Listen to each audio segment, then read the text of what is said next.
I'm doing a lot of reporting this week on how the Democrats are going to find their way out of the wilderness. So I've been talking to a lot of folks about the strategy, what we can learn from this year's campaign. And what is the strategy, Courtney? Do tell us.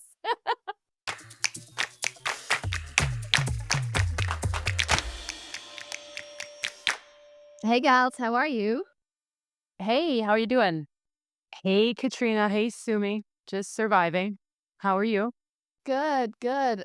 I mean, it's Halloween trick or treat season. It must be election season as well. That those things go together in my mind at this stage. That's true. And if you live in the DMV area, so that's DC, Maryland, Virginia, and you watch any TV, we are getting bombarded with ads for one of the races that's going to be taking place or elections that's taking place next week, which is in Virginia, the governor's race there. And yeah, this really has been like wall to wall. I don't know about you guys on any kind of network that I'm watching. Big money, big money in this race. Yeah, and there's been a few plot twists along the way. One thing that I have found fascinating to watch is this is happening, of course, a year before the 2026 midterm elections. So a lot of people are looking for clues as to what this says about where American sentiment is on the president and his administration. But it also, to me, is really fascinating. And I know we'll dig in as the Democrats are rebuilding their brand after last year's shellacking. It is a clue as to how they might model their candidates and their campaigns next year and moving forward, looking ahead to 2028. We should say the really interesting thing about the race for governor in Virginia is that that is the only state in this country where you are limited to only serving one term. You can go away for a term and come back again, but you cannot do two consecutive terms, which means every single time that there's a presidential election, 1 year later, the people in Virginia have to vote for a new person to be governor. So that's why we're so focused on what does it mean, because it's not like, oh, we're happy with the governor we have, let's re-elect them. There are two people fighting for that position, and in this case two women as well, we should say, Abigail Spanberger and Winsome Earl Sears. Spanberger being the Democratic candidate and Earl Sears being the Republican candidate. She's currently the lieutenant governor in Virginia, so really well known in the state, and Abigail Spanberger, a congresswoman, so also really high profile there. And in this race, you have a moderate Congresswoman, Abigail Spanberger. She's a former CIA officer. If you look at the image that she has portrayed, very much law and order, middle of the road Democrat, far more, let's say, conservative than the progressive wing of the party, and has also had success with it. And if you look at the polls right now, the gap between her and Winsome Earl Sears is about 10 percentage points in and around there. And so, she and her team are feeling pretty good about where those numbers are. She has had this sort of relentless focus on affordability and the economy and how some of the Trump administration of policies are shaping Virginia's economy because so many government workers live and commute from Virginia into Washington, D.C. Some of the layoffs we've seen of federal workers has really affected Virginians. And she has really tried to focus her campaign around zeroing in on that economic message that we've heard a lot of Democrats say is going to be, the key message ahead of next year's midterm elections. But there has been a little bit of a plot twist, which is that the Democratic candidate for Attorney General was caught up in a texting scandal from text messages he had sent in 2022, in which he had said that a Republican colleague should be shot in the head. And that has caused, a huge stir because that has now become the focal point of this Virginia governor's race. The Republican candidate that you mentioned, she has really tried to pin Abigail Spanberger to that attorney general candidate. It's become a bit of a talking point, even though it has nothing to do with the gubernatorial race. The Republican strategists I've been speaking to, whenever you point to these tech scandals that we've seen come out on Republican groups, for example, the Young Republican Leaders, there was a scandal about text messages that were racist and anti Semitic and homophobic that came out. they point to precisely this race for the attorney general in Virginia and say, well, look at the violence and the rhetoric being used by Democrats here. Now, of course, the candidate himself has apologized for those remarks, and certainly other Democrats have distanced themselves from those remarks, but not necessarily from him as a candidate. And it's just a reminder again of the shift of that window of what's allowed in terms of rhetoric. That being said, there's a bit of a split in polling where the attorney general race, Jay Jones is quite behind, and Abigail Spanberger is still running ahead of her rival. And they do like to do a split ticket in Virginia quite often, don't they? It's not a kind of one party state, very purple, as we know. And you were talking about the ads, Sumi.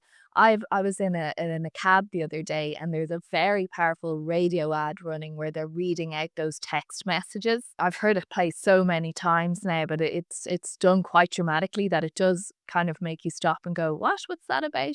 That's not my usual radio programming. So it just shows, I suppose, how high the stakes are, particularly for Democrats in this race. But, the Republicans have accused them of dirty tricks as well in terms of this resolution, a procedural move that they've tabled around redistricting in Virginia, which Republicans are saying was timed specifically in order to take their candidate, the lieutenant general, off the campaign trail in this past week because she's had to go into the office basically and deal with this. It's being heard it's going to be taken up by the Senate as well. And, the Republicans are sort of saying to the Democrats, oh, you did this on purpose so she can't be out amongst the voters on these last few days.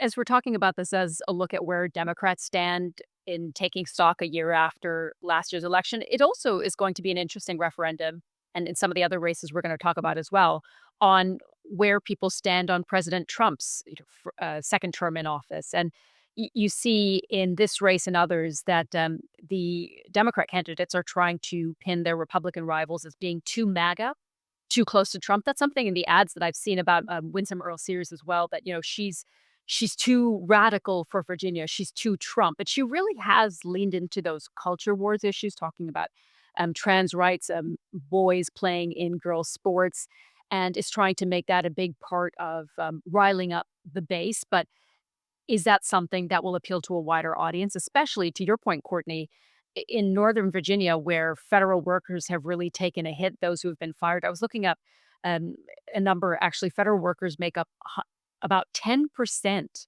of Virginia's workforce.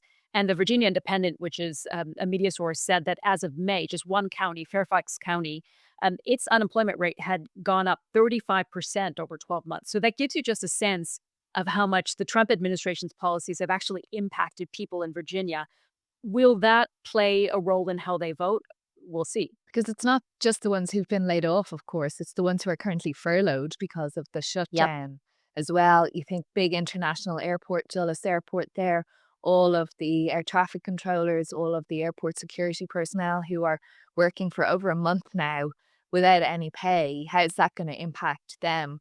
I'm going to be really interested in turnout for this as well. I know we always talk about turnout for elections, but I think if you're trying to kind of pick apart the threads of what makes it a referendum on this first, 9, 10 months of President Trump Mark II, it will be the turnout, how motivated people are to kind of come out and almost, he's not on the ballot paper, but almost as if he is on the ballot paper. The turnout question is interesting too, because that is something that could play to Democrats' advantage in this race, particularly because the president's supporters often, aren't going to go to the polls unless he is actually on the ballot. Mm. And, he is not on the ballot in this race, of course. So will that play to Abigail Spanberger's advantage? And I think the real question here, bringing it back to this question about the attorney general race, is if she wins, will she have enough of a lead to carry him as well, and carry him out of this scandal into office? So it will be interesting. It will be barrier breaking either way, as you guys mentioned. Both are female candidates for governor, so the state has never seen a female serve in that role. The lieutenant governor candidate for who is a Democrat would be the first Muslim to serve in office.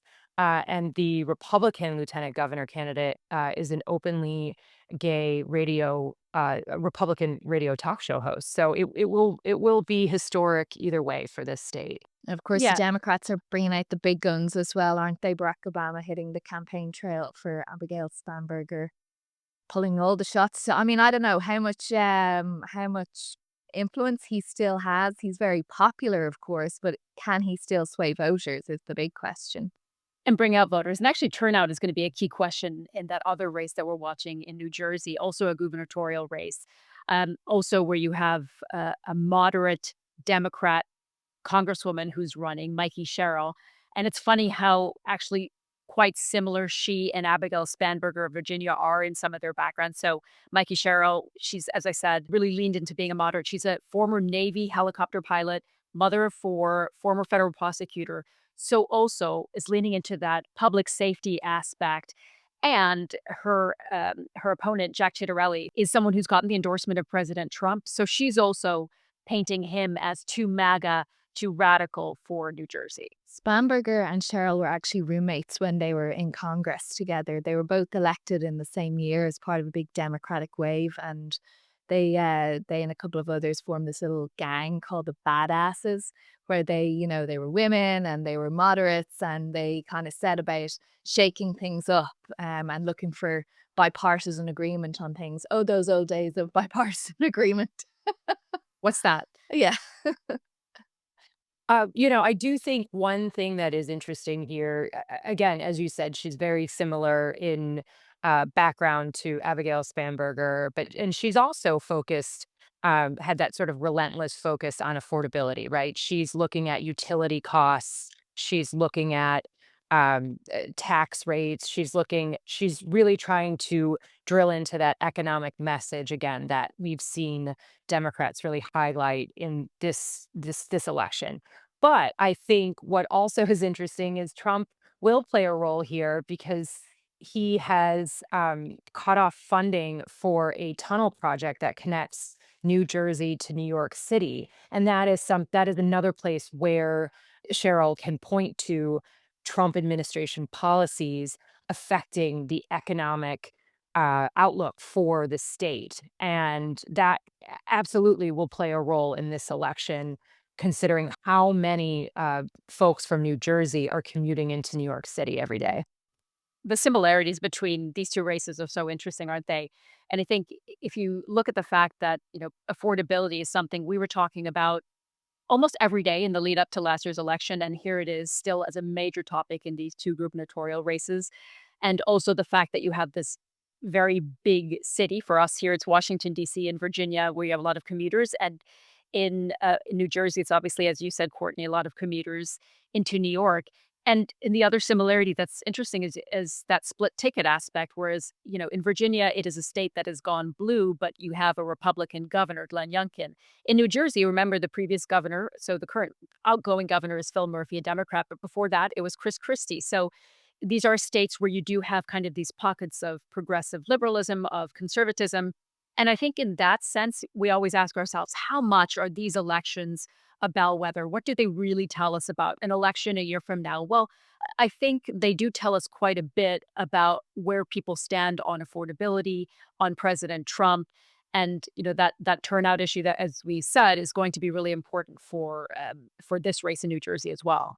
But when we talk about affordability in these races, affordability, cost of living is still the number one talking point, Yeah. even in places where there aren't any elections on, because despite all the promises that President Trump made on the campaign trail, prices have not come down across the board here. It's still incredibly expensive. And indeed, and we've spoken about it, haven't we? The prices going up on things like coffee, beef, dairy, and so on. I think where this becomes truly a bellwether in New Jersey in particular, again, speaking about that flip-flopping blue and red, is that there's plenty of evidence of people doing two terms from the same party. But you've got to go back to the early 1960s before you find a party that won the governor race 3 terms in a row. So in a way, the statistical odds are stacked against Mikey Sherrill in this way because, as history would say, it's the Republicans' turn right now. So I think if Democrats can manage to get that 3rd term in a row, they will see that as a huge victory, particularly in the geographic area that it is, with that tunnel project, everything that's being hammered in New York, with Senator Schumer sort of being made the face of the shutdown, with the mayoral race, which we'll talk about in a couple of minutes. That if they can manage to do that, they'll see that as kind of making a bit of headroom in their push, or their wannabe push against President Trump. Well, and just next door, as you mentioned, that mayoral race has dominated headlines for weeks, particularly because it. I think it also strikes at the heart of where the Democrats are. And I apologize. I'm doing a lot of reporting this week on how the Democrats are going to find their way out of the wilderness. So I've been talking to a lot of folks about the strategy and what we can learn from this year's campaign. And what is the strategy, Courtney? Do tell us. Well, there was a postmortem analysis released this week called Deciding to Win. It was sponsored by this newish super PAC called the Welcome PAC. And they polled over 500,000 voters to try and figure out what were the lessons learned out of 2024. How do they rebrand the party? And one of the big takeaways was, they need to refocus the issues that they're focused on, and they need to moderate their positions to what voters feel about these issues. And that's specifically on safety and crime, on affordability that we've been talking about, and immigration, which has been, a huge sore spot for the Democratic Party, and also what helped put Trump back in office. And it's been interesting to talk to them because they think that the party needs to distance itself from the progressive wing, which, as we'll get to in the mayoral race, has been a success for the progressive wing. But they also think that it's about closing the gap between what voters want Democrats to focus on and what they think Democrats are focused on. And so it is really a perception issue here for the party. And a lot of that is going to come down to some of this ideological stuff about, whether they're moving too far left or whether they need to be more in the middle, which is what we've seen in the Virginia and New Jersey races. Courtney, that is fascinating, particularly because there is a really vibrant young progressive wing in the party that is embodied by the mayoral candidate in New York, Zohran Mamdani, and they say we are not being heard, and look at the success that a candidate like this can have. Of course, it is New York City. New York City is a completely different animal to every other place in the U.S., but we talked about seeing some of those ads across our screens in Virginia. I don't live in New York City, and I've seen more about Zohran Mamdani than I have really of any other candidate. The long profile pieces, he's showing up on every show. It's remarkable how much energy he and his campaign have spent, but also how much his detractors have spent focusing on him. And I think one of the things that has fascinated me speaking to Republican strategists, even those who are pretty, let's say, MAGA, more on the right wing of the Republican Party, have said, look, I don't agree with Zohran Mamdani. He's a communist, they call him, and he calls himself a democratic socialist. But he is smart, and he has been able to bring those two things together, Courtney, what people think Democrats should be talking about and what they are talking about, which is affordability, affordability, affordability, making New York City fair and a better place to live. And the Republicans I've spoken to have said he has been so effective with this kind of incredible social media campaign and so popular across New York City that there's something Republicans too can learn from it. I think that race as well has just captured the imagination because, yes, you have everything about Mamdani that you've mentioned there, but also you have the former governor, Andrew Cuomo, from the big political dynasty family who had to resign from his office in the wake of scandals that were involving COVID and sexual harassment. He absolutely maintains his innocence, we should say, on that. But he's such a big figure in New York, coming back, not being picked as the Democratic candidate, running anyway. Then you have the Republican candidate, Curtis Anthony Sliwa. He's really polling so badly, and you have all these plot twists, like the former governor of New York, Patterson, endorsing Andrew Cuomo, not the Republican candidate, even though he's married to the Republican candidate's ex-wife and stepfather to their 2 children and used to host a radio program with the Republican candidate. So New York, isn't it? Oh my gosh, he still has chosen to endorse Andrew Cuomo, who, is a pillar of the Democrats in many ways, or the old school Democrats. I think Mamdani has become a little bit of a Rorschach test. That race in general, right? As you said, Cuomo is the establishment Democrat. Mamdani is this Democrat socialist, as he calls himself, who's really engaging young people, bringing together all sorts of coalitions. And, there are some people who say he's too progressive.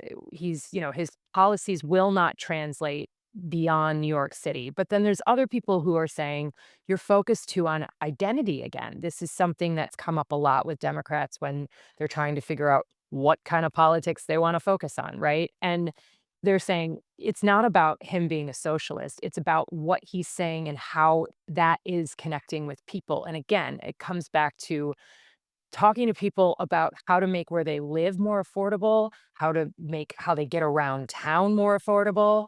And that's just what people are looking for. They're looking for that sort of sweeping change, regardless of whether, the policies are going to actually work across the country. It's about talking to them about how to make their lives a little easier.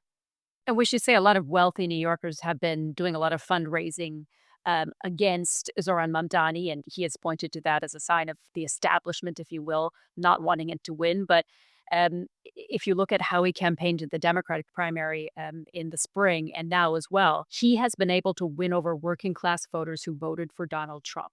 And that is something, whether you agree with his policies or not, and we know some Democrats have chosen not to endorse Zoran Mamdani or support him. That's been kind of a real test for some Democrats. But he clearly has hit on something with his message and his style, its authenticity, that is working not just among young voters, but again, the working class voters, immigrants in New York, people who are really turning away from what some people see as a more of a toxic brand among Democrats. And he is reviving energy and interest. Now, whether he wins and can actually implement many of the policies like freezing the rent, making buses free, and faster, all of those things they're going to be a much bigger struggle.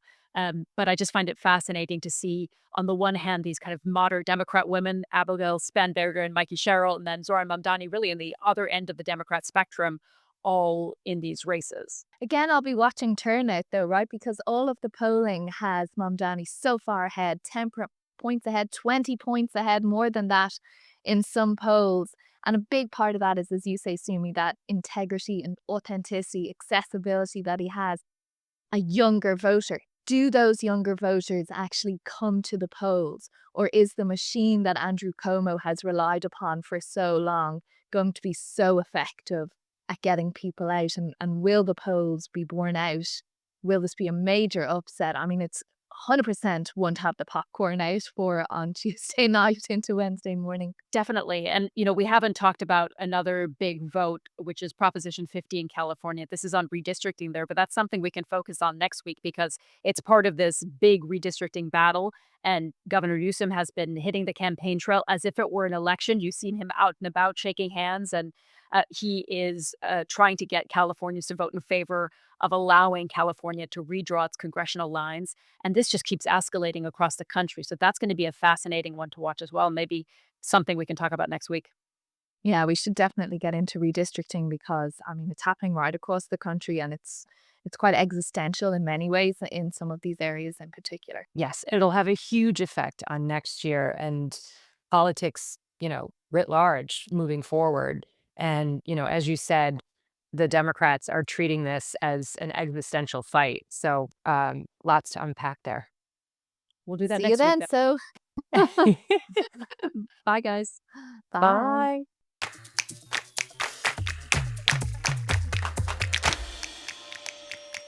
If you enjoyed this episode of The President's Path, then like and subscribe to our YouTube channel. We would love to hear from you, so please leave us a comment below or email us at path@bbc.co.uk.